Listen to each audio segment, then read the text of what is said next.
Hello, everyone. Welcome to your tropics update and also an update regarding wildfires for September 23rd, 2020. I'm sorry I couldn't do an update. I was busy trying to jailbreak my iPad 5th gen. It's been a headache trying to deal with the Czech Rain team, but whenever they fix the problem with my iPad 5th gen error code 79, I'll do a proper tutorial down the line, but let's focus on the tropics and the wildfires because tropics are getting a little less right now at the moment, but given the circumstances with 2020, that hasn't seemed to be the case. We're also going to talk about wildfires in California because the national media is just not going to focus on it. I'm telling you this right now. They're all focused today on Ruth Bader Ginsburg. They're all focused on Breonna Taylor. So you know what? I might as well just talk about the wildfires in California since the national news is not really going to bring it up. So the media just really doesn't get its priorities in check. Speaking of California, we got breaking news today from Governor Gavin Newsom, which is I guess sort of the right thing to do, and I guess Pine Power LI is going to be happy. Gavin Newsom today, and I'll bring this up quickly, has announced that end of sales to new gasoline-powered passenger cars and trucks by the year 2035. This would be a move that would eliminate greenhouse gas emissions by 35%. So England's already taken action to help get involved with climate change because honestly, you know, being honest, you know, it's time to be smart about these SUVs. You know, they could be powered another way. I mean, I'm not saying get rid of SUVs because SUVs are good for long distance road trips, in my personal opinion. But they cannot be, emitting so much into the air. That's the problem. SUVs are still needed, but, at the same time, they can't be releasing pollutants. They need to have a way to still be on the road, but at the same time, not emit emissions that are harmful to the air. And we'll get into the wildfires because I haven't talked about it, but I guess now since again you heard why I'm going to talk about it, we'll get into it. So let's pull up the hurricanes right now. So we can pull it up right here. Should come up. So that's the good thing right there. We have a tropical system merging into one. Yeah, I think that's Paulette. I don't know what this is. Okay, so let's get into this one right here. Tropical Depression Beta. A little bit to the left. A little bit to the left. That you can see it. There we go. A little bit more needs to be moved. Go on the fly here. There we go. This right here is the remnants of Beta. Bands of rain that are moving in towards Louisiana, Mississippi, and now it looks like Tennessee. It is still a slow-moving storm at 9 miles an hour. No gust, which is, I guess, not surprising. But I do want to show you windy.com today, because we will talk about, now they're calling it post-tropical cyclone Teddy. That's what they're talking about here. Okay, so we'll get into this. Get into here. So you go right there. Wind speed at 58. So now it's a tropical storm, but what's surprising is the pressure is 967. So why isn't this a Cat 1? Or at least a Cat 2? I don't get it. It says wind speed's 58. Okay, I don't know how they're marking it because in Canada, I'll show you what it looks like on the Canadian radar because they do have an official Canadian website on how they use their radar equipment over there. So let's get into what we're going to lead off today. And that is just talking about the Conus. I gotta show you how amazing this is. I'm gonna take you loop by loop, just to give you an idea of just how incredible this is. So we'll restart it from right around here. Then I will zoom out. That way, if you're on a smartphone or a tablet, it'll, I guess, be easier for the eyes to make out. There we go. Move it up, and I'll show you what it looks like. Okay, so look how Teddy is moving. Teddy is moving fast up there. There it goes into Nova Scotia. So that's what I want to get into. Currently, it's making its way towards Prince Edward Island right now. Looks bigger on the daytime view of it, I guess. So does Beta with all these clouds, which is just remarkable. So now let's get into how slow Beta's moving. See that? That was the eye. That was the eye of Beta. So we can go back, rewind it. Yeah, see, that's the eye right there. I'll show you. That's the eye of Beta. I know you can't see it, and there's a small little eye of what Teddy looked like as a Cat 1 hurricane when they predicted it at the NHC. But there was a little bit of an eye of Beta. So even with these storms that don't become hurricanes, there is an eye. There is an eye wall of the heaviest wind that comes from these storms. Just like how you had Isaias when it impacted New York in July. And, you know, these storms, and we talk about it, you know, depends how cold or warm the water is. The Gulf is warm. And we talked about how, you know, people in weather always talk about water temperature. The water is warm in the Gulf. Water is cold in Nova Scotia. And Pine Power LI has brought this up. The water is so cold in Nova Scotia that this storm can move very fast. So, there you have it. I want to show you the West Coast because let's just give a little bit of an illustration. So you're seeing this correctly. There is smoke in the Pacific Ocean. Not smoke specific, but we're talking about the haze from the Bobcat fire and another fire that still continues to burn in Northern California. And I'm glad that, you know, they've taken care of it. Look at this. You got a West Coast hurricane right there. So, yeah, see that? There's the haze during the daytime, which is just remarkable. You even still get haze today. So, let's get into the world view. We'll get into that. So, on world view, you can see here that that's Teddy over Nova Scotia, over Prince Edward Island. This is Beta. This supposedly is the West Coast hurricane right here. See that? Even a hurricane on the West Coast. That's just remarkable. It looks like a hurricane right there. So I want to go back to Sunday. I want to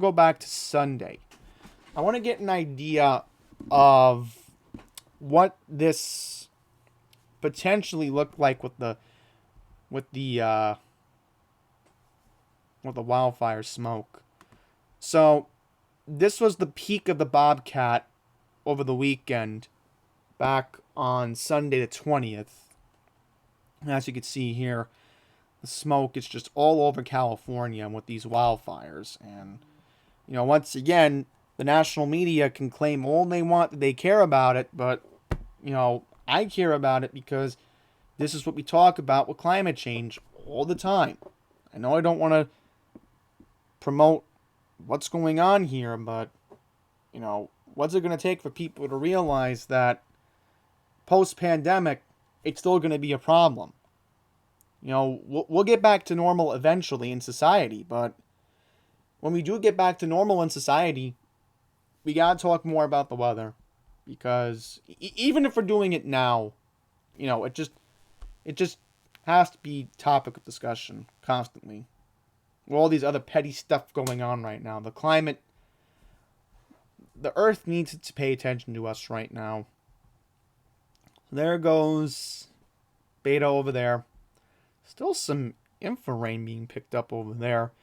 Then you got Teddy over here. And we'll take a look now at this image over here.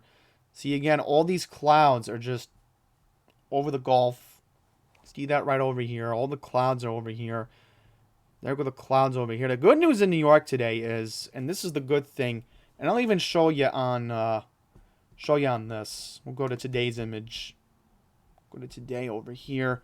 Right at the very end. That's what I want to show you. Good news for us in New York today. It's a nice, clear, sunny day.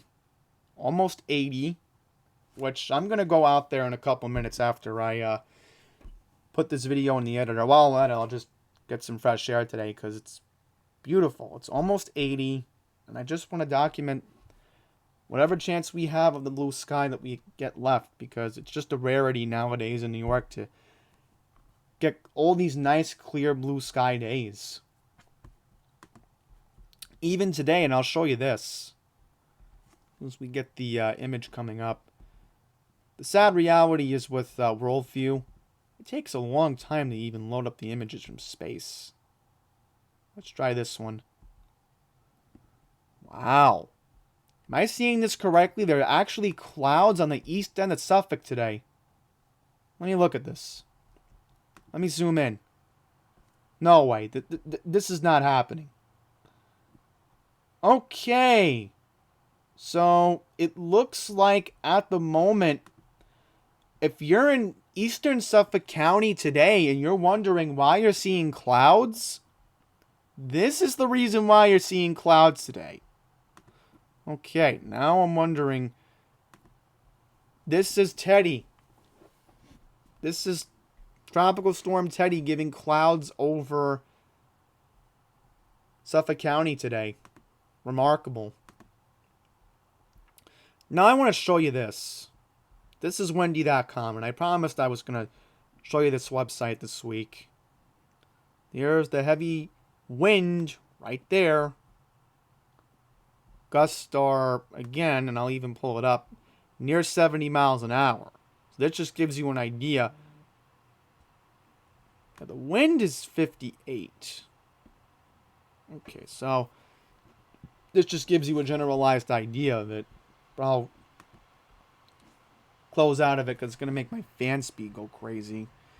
I'll even close out of the my radar at the moment because I don't know what's going on with the fan in my computer. There we go. Now it's calming down because I have so much running in the background and I have to get the CPU going when I do that. Okay, let's see if we can get the Canadian radar. Canadian radar is loading.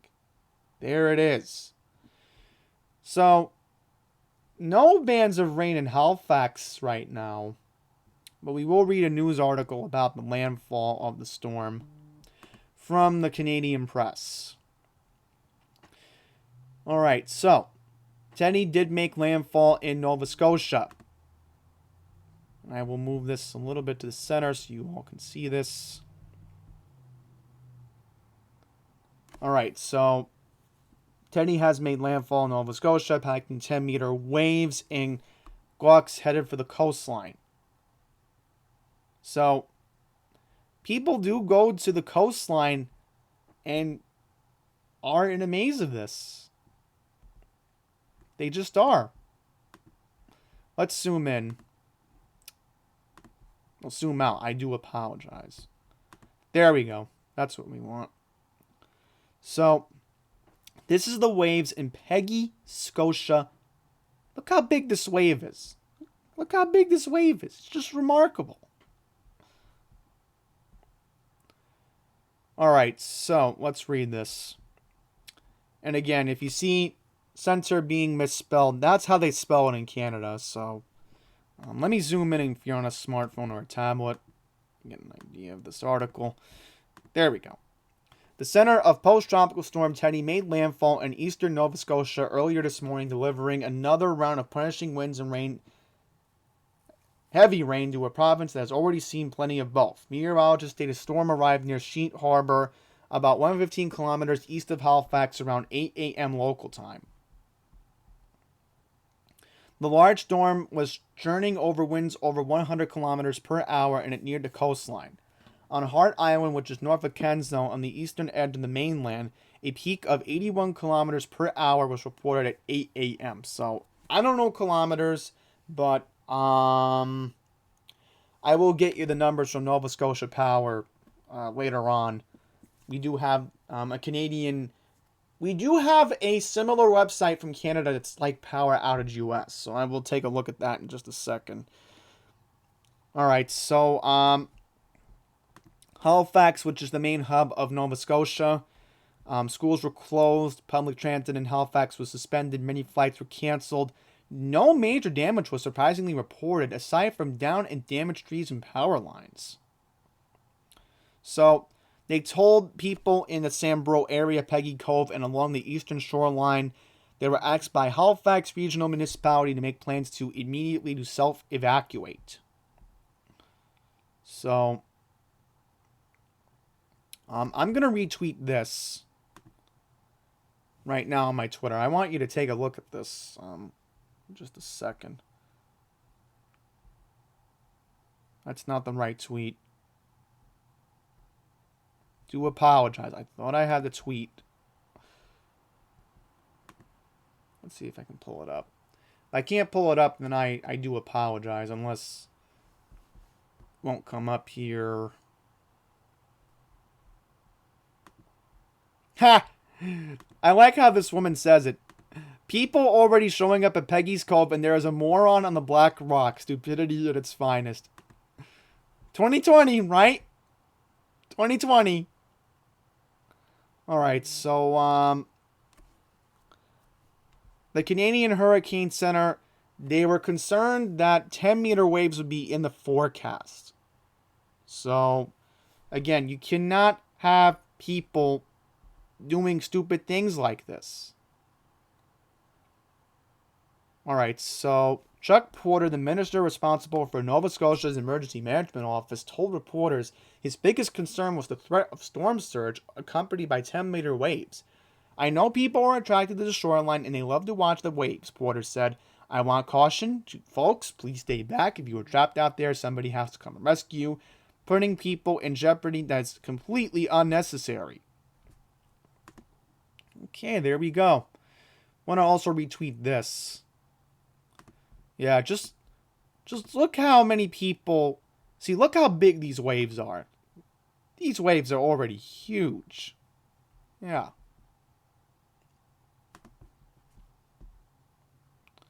Okay, so... There is a video here. Right, so I don't want to get into that, but it says...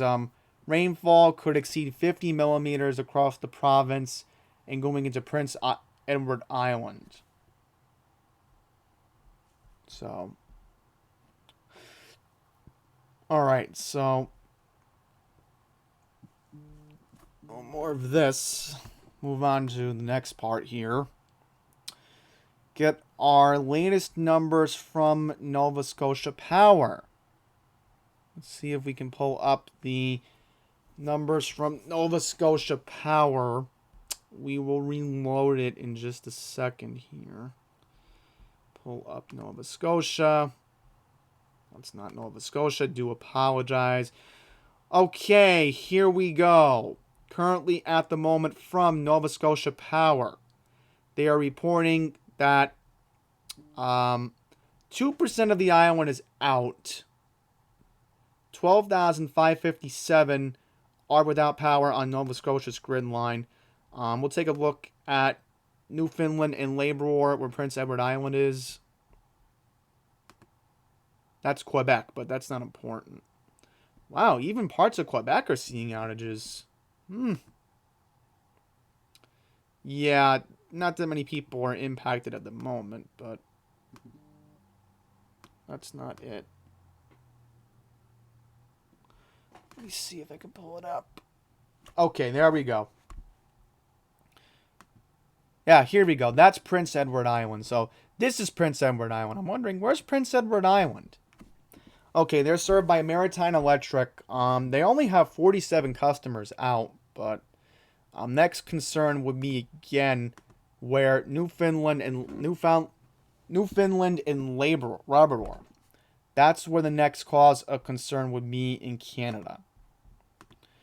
Okay, quickly on Beta. There was flooding reported in Houston earlier this morning. I'm not going to get into it that much, but people are just stupid to drive through floods. You know, you can't blame them on that. But again, I say this, don't drive in a flood because your car can get damaged. I know people have insurance, but you got one car and you can't get another car, then you're really stupid for driving in floodwaters. Even if you have an SUV, I do not recommend it. I just don't. It's stupid. Okay. Getting to the outages. Okay, we'll talk about California because remember they're still dealing with the wildfires and they're doing planned outages because of the wildfires. Alabama has 15,185. Louisiana has 15,147. Texas is 3,292. I want to go into Louisiana because that's the next cause of concern right there. Good news in Cameron County. Only 34 customers are without power. Very good news. So the numbers are going down in Louisiana despite the fact that Laura hit a month ago and their weak power grid is coming back surprisingly. So that's good news. Let's check Alabama very quickly because, again, they were dealing with another storm a couple days ago. Baldwin County, 15,076.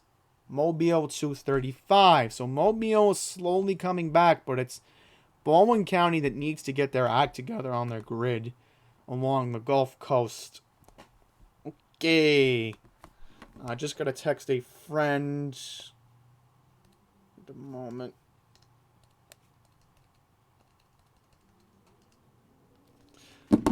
By the way, I want to say something right now. It's actually, I think it's windy outside my house right now. Boy. Okay. Alright, so. There's Teddy. There's Beta. So I just want to get a location. I don't really want to get into more of this, but just wanted to show you one more image. Alright, so let's talk about the Bobcat fire. So the bad news is the fire is still spreading in Mount Wilson, California. So there is some decent news overnight that firefighters were able to try to contain the fire. It's 38% contained as of this morning. So the bad news is in LA, the metro region, they're expecting temperatures to be in the 90s this weekend. And with low humidity, that's going to be a problem over there in Los Angeles. So that is a factor right there. So the U.S. Forest Service confirms that 113,307 acres have been burned in the central LA region.